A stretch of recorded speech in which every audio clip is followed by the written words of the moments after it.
Bonjour, Monsieur Richard Sparling. C'est ça?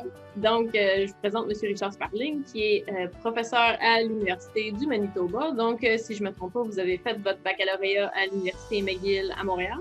Oui, c'est la première fois que je mettais pied dans une école anglaise. OK.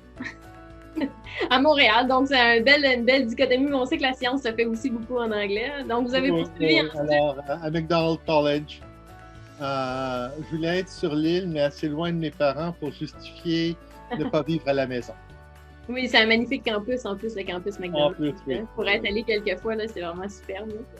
Puis ensuite, vous avez fait un doctorat à l'Université d'Iowa, donc toujours en continuant en anglais. Puis, un postdoctorat en Allemagne, à l'Université de Göttingen. Göttingen. Ah, je ne suis pas capable de prononcer comme il faut. Göttingen. Göttingen. Oui, j'ai eu une bourse de la Fondation Alexander von Humboldt pour étudier 2 ans, faire un postdoc là-bas. En allemand, j'ai dû recevoir la bourse incluait 4 mois d'allemand intensif. OK. Alors, le 1er février, je défendais ma thèse en anglais. J'étais au sommet de ma carrière jusqu'à ce montant-là. J'étais « appelez-moi docteur ». Et 3 jours plus tard, j'apprenais à compter. Et à faire des additions et des soustractions. Mes lettres de l'alphabet. Oui. Wow! C'est un changement quand même radical. Oui, c'était une belle humiliation. Mais ça m'a permis de travailler en allemand. Donc, quand je suis arrivé au laboratoire de Herr Dr. Professeur Pochok, les étudiants et les postdocs voulaient « Ah! Finalement, quelqu'un qui parle anglais, on va pas pratiquer. » J'ai dit « Völlig nein, ich möchte auch auf Deutsch sprechen. » Alors, on a parlé en allemand. Ça a été plus difficile au début, mais ça m'a permis d'intégrer. Quand j'étais là, il y avait dans Nature un poste annoncé à l'Université du Manitoba pour un physiologiste. OK. Et dans la description, c'était presque écrit « Richard Sparling devrait postuler ». Alors, j'ai postulé et j'ai eu la position. Et ça fait 30 ans que je suis à l'Université du Manitoba. Donc, quels sont vos domaines de recherche, en fait, à l'Université du Manitoba? Je m'intéresse aux bactéries et aux archées anaérobies. Donc, on parle surtout de méthanogènes, de Clostridium. J'ai une affinité pour les thermophiles. OK. Alors, présentement, j'étudie les voies métaboliques de Clostridium. Non, c'est plus Clostridium, ça a changé de nom 4 fois dans les 5 dernières années. En tout cas, de bactéries cellulolytiques produisant de l'éthanol. Alors, ça, c'est mon intérêt présent. Je fais quelques incursions dans les bactéries méthanotrophes. Okay. Maintenant, on a un beau site d'enfouissement qui produit beaucoup de méthane. Il y a de l'intérêt à ce qu'on réduise le taux de méthane qui s'élève de l'enfouissement des déchets. Alors, j'ai des projets aussi à ce niveau-là. Mais toujours avec un intérêt physiologique et un intérêt de compréhension de la bactérie. Est-ce que vous êtes plus dans la bio-ingénierie de bactéries synthétiques ou l'isolation de bactéries naturelles? Je suis surtout dans la compréhension des bactéries naturelles au point de vue de leur métabolisme. Ce qui est très intéressant des bactéries que j'étudie, et si vous avez vu le poster de Steve Daly au dernier congrès, vous verrez que notre bactérie, notre Clostridium, est complètement fucké. P-H-O-Q-U-E, accent aigu. Accent aigu, ouais. Au point de vue métabolique, elle se sert même si elle a une voie qui semble bénigne, Elle se sert de GTP au lieu d'ATP pour conserver l'énergie. Beaucoup plus de pyrophosphate est employé. Elle essaie de récupérer plus d'énergie de l'anabolisme pour le recycler dans le catabolisme. Alors, même si, au point de vue annotation, la bactérie paraît banale, la plupart de la notation, même des voies métaboliques centrales, est faussée. Ah oui, OK. Wow, c'est super intéressant. Écririez votre recherche aux membres du public là, si vous vous adressez à des journalistes là, de médias, de grands médias. Là, comment vous expliqueriez ça? J'étudie les bactéries qui peuvent être utiles à l'industrie. Les bactéries que j'étudie sont des bactéries qui sont moins étudiées, plus rarement étudiées. C'est comme ça que je puis me distinguer. C'est surtout autour présentement des biocarburants, soit le captage d'énergie du méthane, soit la production d'éthanol, mais à base de ressources renouvelables, c'est-à-dire à base soit de paille, soit de matériaux qui ne peuvent plus être recyclés, Okay. des bouts de papier. Alors, je ne veux pas être en compétition avec l'agriculture. Oui. Mais il y a beaucoup de débouchés pour les biocarburants, entre autres, à base de produits soutenables. OK. C'est vraiment une voie, ça. Ouais. Et si je peux dire ça, c'est que je l'ai dit en entrevue plusieurs fois à Radio-Canada. Pas sans aucun doute. Du moins ici, Radio-Canada, Manitoba. Ça sera maintenant sur le YouTube de la CSM aussi. C'est ça. Est-ce que vous vous rappelez du moment qui vous a donné envie d'étudier la microbiologie?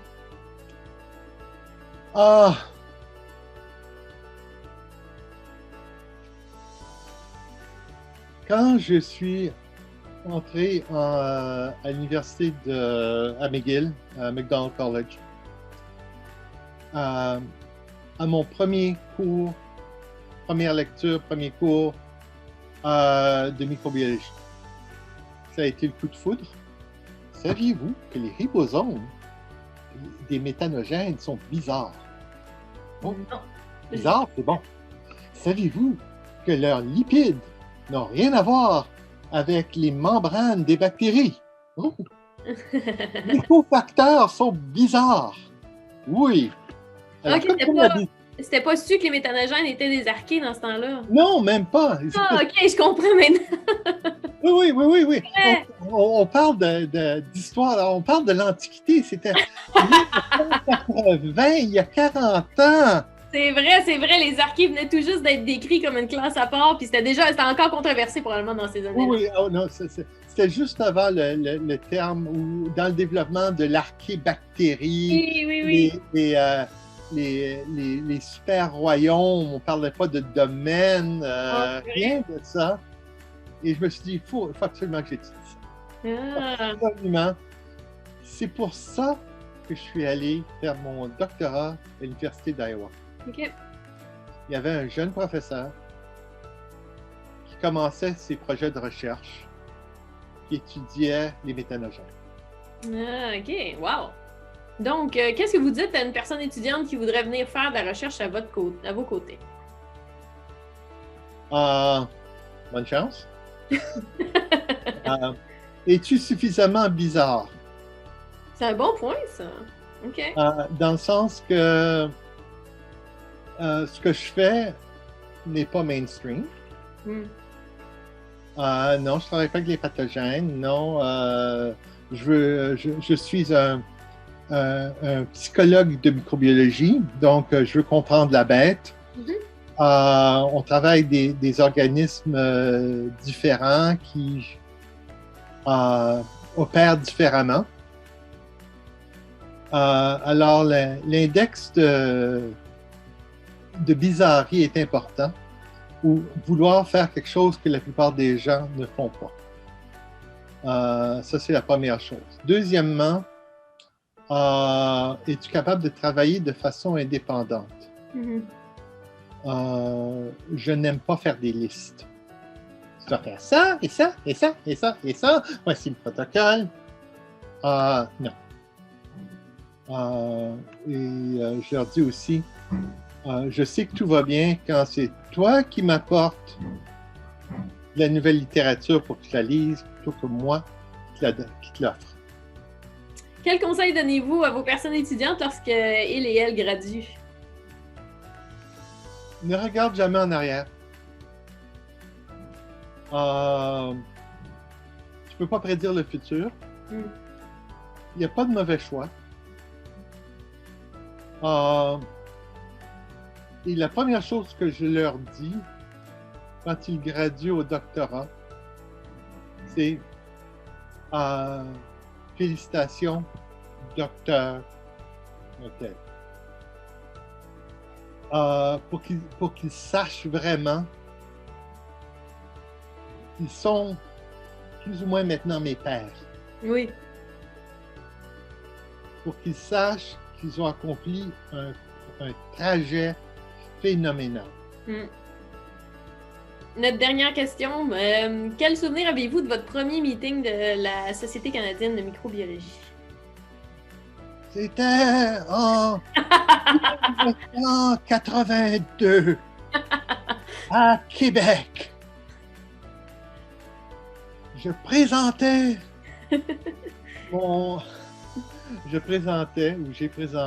à Québec en 82 mon projet de bac spécialisé au McDowell College.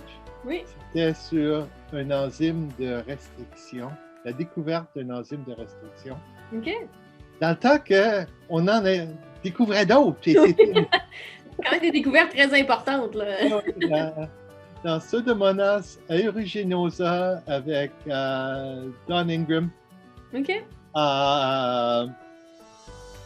Avec Ingram à McDowell College. Et ça a été mon premier congrès. J'ai été membre, donc, plus souvent qu'autrement, donc depuis presque près de 40 ans. La Société est vraiment très contente de pouvoir vous compter parmi les membres de longue date. Hein. Et votre contribution aussi à la Société a été importante, donc c'est très apprécié. Non, à tout le monde, si vous avez la chance de participer aux diverses opportunités qu'offre la Société au point de vue animation, au point de vue divers travaux qu'on peut faire pour la Société. J'ai été membre du comité d'éducation. J'ai été président de section. J'ai organisé ou j'ai aidé à organiser un congrès, pas deux. Personne n'organise 2 congrès. C'est pour ça qu'il y a à peu près une quinzaine d'années entre les congrès au même endroit. Il faut qu'il y ait suffisamment de sang neuf et naïf avant le prochain congrès. Et j'ai été jusqu'à président. Je dois dire qu'une des raisons pourquoi je suis membre, je suis fier d'être membre, ça a commencé au bac. Et ça, c'est très important pour vous, les étudiants de premier cycle, qui peut-être m'écoutez. C'était à McDowell College où j'ai appris la fierté d'être microbiologiste canadien. J'ai été enseigné par 3 présidents. OK. Quand j'étais au bac, il y avait encore A.C. Blackwood, qui avait été président dans les années 70, je crois. J'ai été enseigné par Bob McLeod et aussi par le magnifique Roger Knowles. Yeah, OK. Et ça m'a donné comme ils étaient fiers, j'ai participé à cette fierté. Et je remarque que ça a duré, cette affiliation. Mhm. Et je demande aux professeurs qui pourraient m'écouter d'être aussi fiers ou de montrer leur fierté de participer à la Société canadienne de microbiologistes. C'est pas juste la CSM, c'est la CSM-SCM. Vérifiez le site web. C'est l'adresse. Oui, c'est vrai. Elle est censée être inclusive. Et participer. Si vous avez la chance et vous êtes francophone, surtout hors Québec, c'est peut-être plus difficile d'être entièrement francophone dans le milieu, mais soyez-en fiers. Si vous êtes francophone hors Québec, il y a des avantages. On est peu nombreux, c'est-à-dire qu'on est plus souvent interviewé par Radio-Canada. C'est vrai! Alors, si vous voulez une certaine notoriété, faire un peu de théâtre, non, et voir votre face à la télévision, soyez un francophone hors Québec travaillant en microbiologie. Hein? Vous allez être interviewé plus souvent. Ça avait des bons avantages. Et un des seuls, profitez-en. Oui, j'avoue. Mais je vous remercie beaucoup d'avoir répondu à mes questions, d'avoir participé à cette vraiment très sympathique.